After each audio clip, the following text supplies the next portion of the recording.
চোখ রাখবো অন্যান্য খবরে। এবার তোলাবাজি এবং মারধরের অভিযোগ উঠল তৃণমূল নেতা তাপস চ্যাটার্জির বিরুদ্ধে। টালিগঞ্জের বাসিন্দা বিশ্বজিৎ নাইডুর অভিযোগ 2006-এ রাজারহাটে একটি জমি কেনেন তিনি।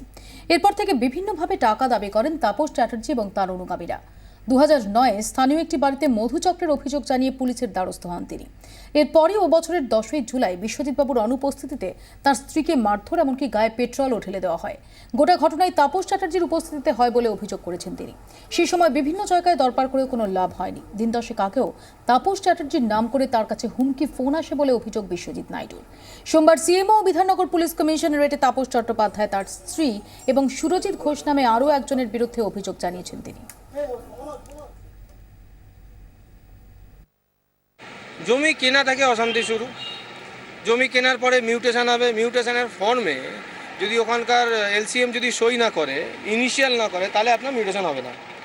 তো ওই সব হওয়া টাওয়ার পরে অনেক ঝামেলা ঝঞ্ঝটের পরে যাই হোক প্ল্যান করে যাই হোক, এবার প্ল্যান কাকে দিয়ে করাবে সেটাও চেয়ারম্যান যাকে বলবে তাপস চ্যাটার্জি, সেই লোক ঠিক না হলে তাহলে করানো যাবে না। কাজ শুরু হওয়া থেকে অশান্তি, আজকে এই টাকা দাও, কালকে সেই টাকা দাও, রোজ এক্সটর্শন, এই দিতে হবে, নাহলে রোজ কাজ বন্ধ করে দিচ্ছে। এই বিভিন্ন সময় বিভিন্নভাবে তাপস চ্যাটার্জির লোকজন, মেনলি হচ্ছে সুরজিৎ ঘোষ। সময় যখন এত কমপ্লেন হয়, আমি তখন এসপির কাছে বারবার আমি যেতাম, কথা বলতাম এসপির সাথে। এবার এসপি সেই ঘুরে ফিরে তাপস চ্যাটার্জির কাছে পাঠাতো। তাপস চ্যাটার্জি একদিন রাত্রিবেলা 2টোর সময় আমাদেরকে ডাকলো। উনি একটু নরম গরম কথা বলে তারপরে বললো ঠিক আছে, আলটিমেটলি বললো কি ক্লাবকে একটা টাকা দিতে। তো আমরা তাতেও নয় ঘেন্না করে ক্লাবকে উনি বললেন, ওই ঝন্টুর সামনেই বললো কি 2 লাখ 3 লাখ যেটা আপনারা ভালো বোঝেন দিয়ে দিন। তো লাস্টে বোধহয় আমরা 1 লাখ টাকা না কত দিয়েছি, সেটা রিসিট দেখতে হবে ওই ক্লাবের। ওরা আমার এখন ঠিক মনে নেই কত টাকা দিয়েছিলাম, বাট টাকা একটা বড় অ্যামাউন্ট দিতে হয়েছিল।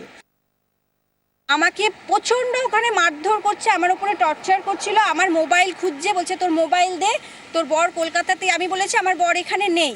বলছে তোর বর কলকাতাতেই আছে, তুই মোবাইলটা আমাকে দে। সুরজিৎ ঘোষ ঝন্টু, সে হচ্ছে তাপস চ্যাটার্জির ডান হাত বা হাত বলতে পারেন, সে এসে রীতিমতো আমার গায়ে হাত দিয়েছে। পুলিশ প্রশাসনও ওখানে, তার চোখের সামনেই ঘটনা ঘটছে, ওনারা দাঁড়িয়ে দাঁড়িয়ে দেখেছে। আমাকে 3টে সাদা কাগজ এনে দেওয়া হলো, বললে এক্ষুনি এটা সই করে দিতে হবে। কি সই করবি না বলে আমার চুল ধরে আমার বাইরের গ্যারেজ থেকে গাড়ি থেকে তেল বার করে এনেছে, পেট্রোল। আমার মেয়ে 1.5 বছরের, আমার মেয়ের গায়ে দিয়েছে। আমি নাইটি পরেছিলাম, আমার গায়ে পেট্রোল দিয়েছে।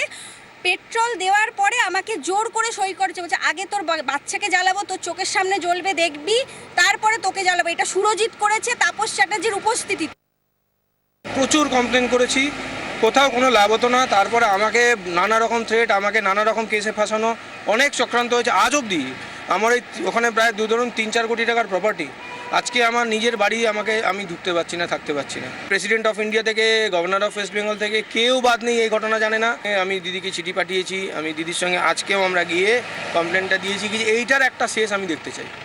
আর এখন যেহেতু দিদি নিজের লোকেদের একদম স্ট্রিক্ট অ্যাকশন নিচ্ছে, আমি আমার এই বিগত যত কমপ্লেন, আমি একটা জিনিস দেখতে চাই, তাপস চ্যাটার্জির বেশি ক্ষমতা, গোপা চ্যাটার্জির বেশি ক্ষমতা না, আমার সত্যের আর পেনের ক্ষমতা বেশি।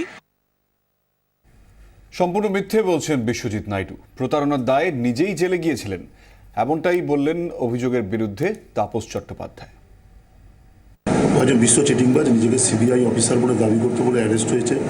ও নিজে বিষয়টাকে করা হয়েছে, নিজে একসময় বিজেপি প্রার্থী হয়েছে। ও নানা রকম ব্যাপারে এবং ওর 2জন পুলিশ অফিসার ওর পার্টনার ছিলেন, তাদেরকে ও ঠকাচ্ছিল, তাদের সঙ্গে মতবিরোধ হচ্ছিল। তারপর পুরসভার কাছে আসে, পুরসভায় প্ল্যান এবং পুরসভায় প্ল্যান জমা দিয়ে ও বাড়ি করতে আরম্ভ করে দেয়।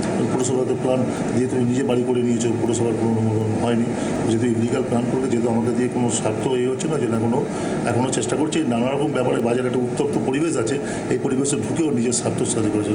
কেউ ওকে মদত দিতে পারে, কেউ হয়তো কারো বিষয়টাকে মনে করতে পারে, কেউ হয়তো নিজের স্বার্থকে বা করার জন্য বিষয়টাকে করতে পারে। 2009 সালে তাহলে এয়ারপোর্ট থানায় কেস হবে, পেট্রোল হলে সাংবাদিক জানবে, 2009 সালে মিডিয়া জানবে।